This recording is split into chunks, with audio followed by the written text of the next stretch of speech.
Oh, hi, everybody. My name is Matt Stores, and welcome to Mattsplaining.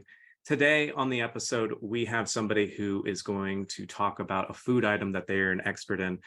Expert, please introduce yourself and let us know what you're an expert in.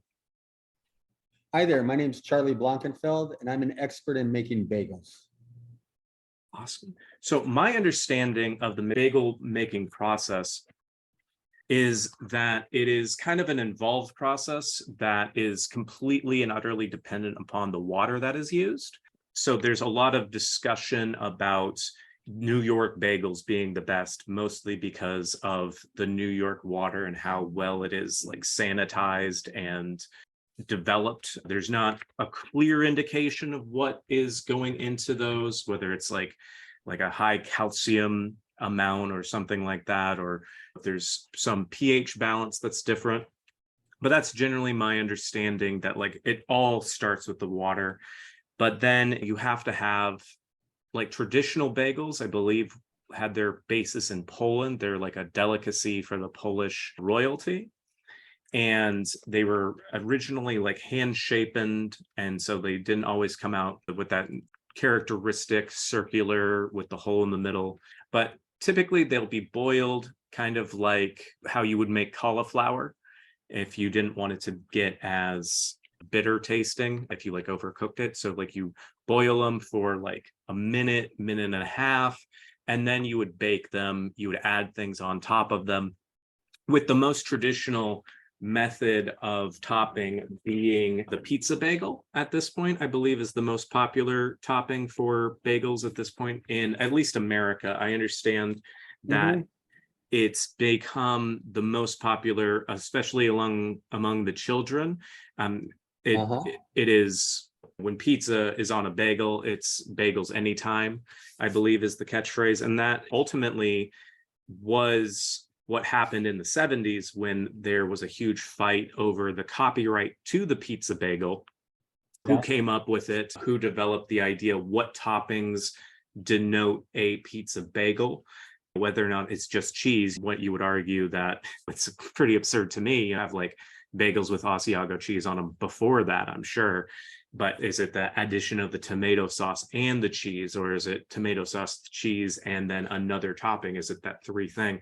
And there's a lot of debate. I believe it went up to the Supreme Court and got us some pretty definitive case law about what can be considered a bagel, and B, what can be considered appropriate toppings. Thus, pizza bagels were able to permeate into our society, become as prevalent as they are now, getting them freshly made at your local deli, whether it's getting them frozen from the store. Personally, I think that all bagels should be toasted. I think that cream cheese can be good. I think that there are too many options of cream cheese now. Cream cheese typically, there's the people that barely spread anything on it, and then there are people that are very, very thick. Personally, I think that peanut butter is a very good option for most bagels. When I was growing up, I played football, and when we had like practices after games, like the aerobics the next morning, they would serve us bagels. And there would be cream cheese and like strawberry cream cheese. And I had to fight for peanut butter to get added. And I'm like, there has a high protein content. There are going to be people that they're dairy free. At that time, the idea of somebody being dairy free was kind of unexpected to them. It was more of like peanut butter or peanuts being more of a concern. And I got to say, I was pretty pleased with myself, because it took till my senior year. They finally listened to me, and we got that peanut butter as something that we could use for our bagels. It wasn't our most successful season, and I don't think I can equate that to the peanut butter. I think that everybody had substantial gains in terms of their muscle density and content. But I think we just kind of carbo loaded a little too much going into that next week, and some of our dietary concerns could have been addressed a little bit more appropriately. So based on what you've heard so far, about how accurate would you say that I've been? It's about a 50%. A 50%? Okay, I'll go with that. Yeah.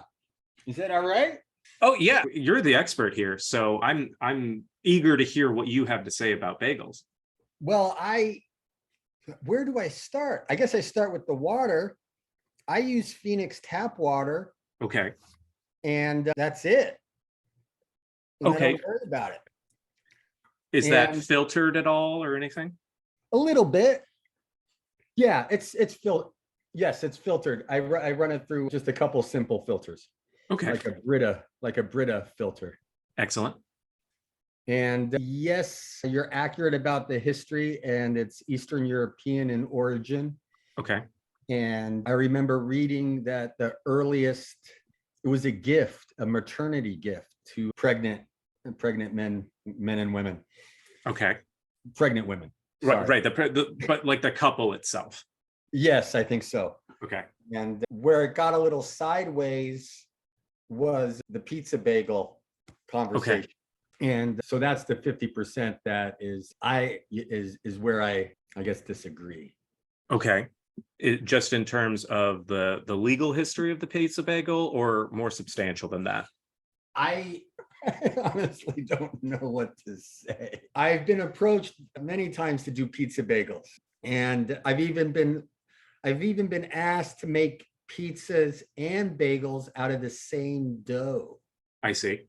which was a fascinating thing, and it just doesn't work. Mhm. And man, where May I'm I may I ask a question? sure, go ahead. Yes. So the people that are asking you to make the pizza bagels and the pizza itself, what is the age generally of these people? 6 to 12.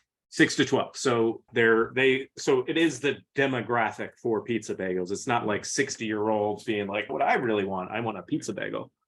Right, Okay. correct. And the toasting is a controversy I about whether to see. toast a bagel or not to toast a bagel. And I'm anti-toasting. Okay. Why would you say, I mean, I guess you get access to fresher bagels making them so frequently.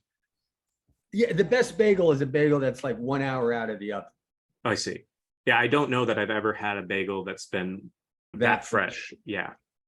It's something to, it's amazing. It's life-changing. Okay. Do you have a preferred style of bagel? Style flavor, you mean? Like Yeah. topping wise? Yeah. Topping wise, way you like to prepare I it. think salt is my favorite. Okay. A salt bagel with plain cream cheese is my favorite. A close second is a sesame bagel with peanut butter. Ooh, yeah, I can see that being pretty delicious.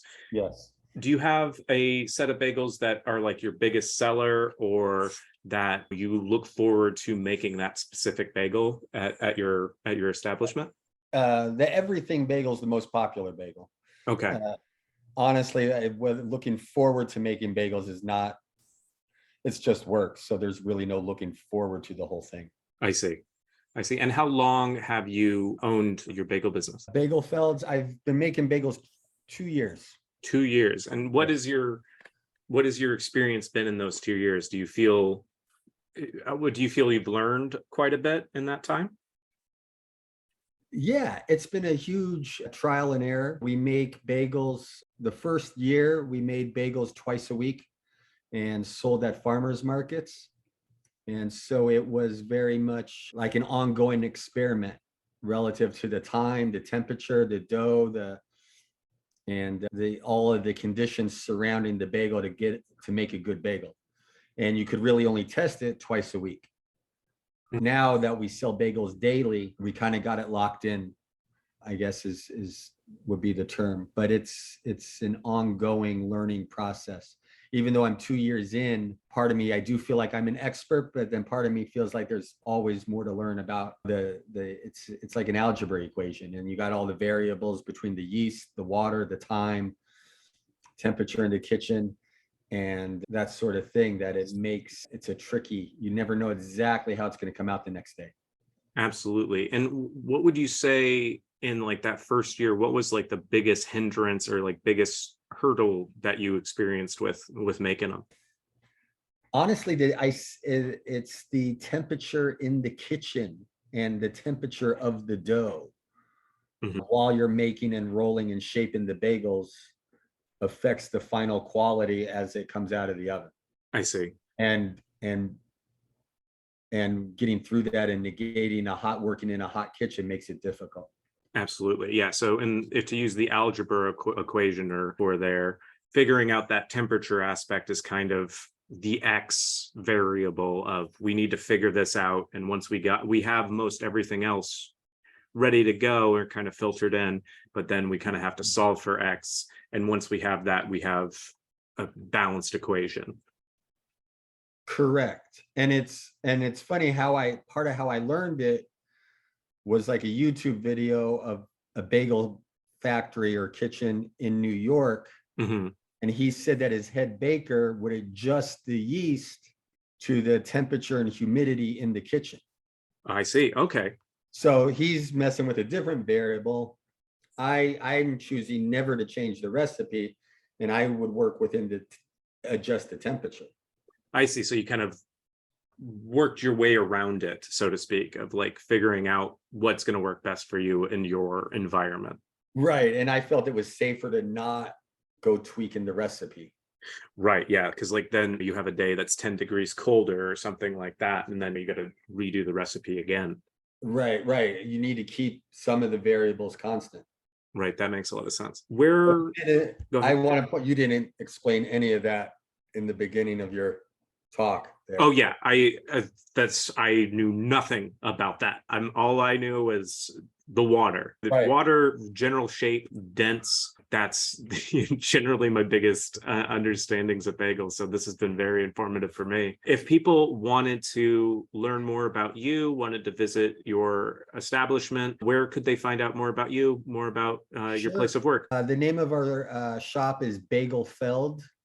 Mhm. And it's bagelfeld.com, and we're on Instagram under Bagel Felds. And we're in Phoenix. We're a little bit hard to find. We're off of 29th Street in Thomas. Mhm. And That's a pretty good area, if I recall correctly. it's a perfect. I I am the only person in the middle of the fifth largest city in the country making bagels. That's crazy. How's that experience been being like that, the only person doing that? It's pretty good. I mean, business is good. They're selling, and every day is, yeah, it's good. We've been, the shop and the store has been open for about 7 months now. Oh, that's fantastic. And the shop's name again? So, Bagelfeld, and they can find you on Instagram and then on 29th Street and Thomas in Phoenix. correct. Fantastic. Well, thank you so much for talking to me today. I really appreciate it. You're welcome. I appreciate it being interviewed. Thank you. Excellent. Excellent. Thank you so much. My name's Matt Stores, and this has been Mattsplaining.